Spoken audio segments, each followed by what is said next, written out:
جس کی زندگی کی آخری رات میں چراغ جلانے کے لیے تیل موجود نہ ہو. سلام اس پری کی جس کے گھر میں چاندی تھی نہ سونا تھا.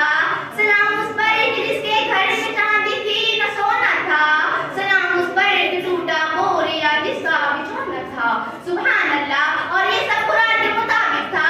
مگر اے لوگوں, تم بھی تو ان کی امت ہو, ان کے اصولوں کو دنیا میں عام کرنے والے خبردار ہو. بتائیے سامعین, وہ رحمت دے اور آج دنیا کیوں تمہیں زحمت کہتی ہے؟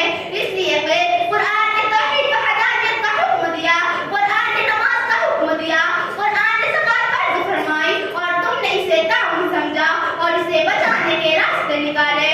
سود سے روکا, تم نے جواز تلاش کیا.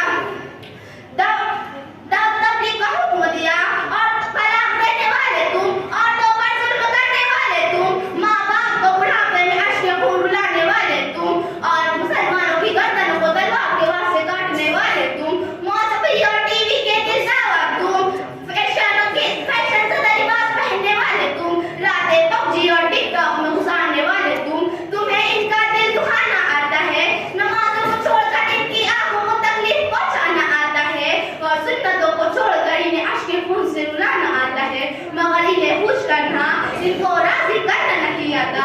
قلب میں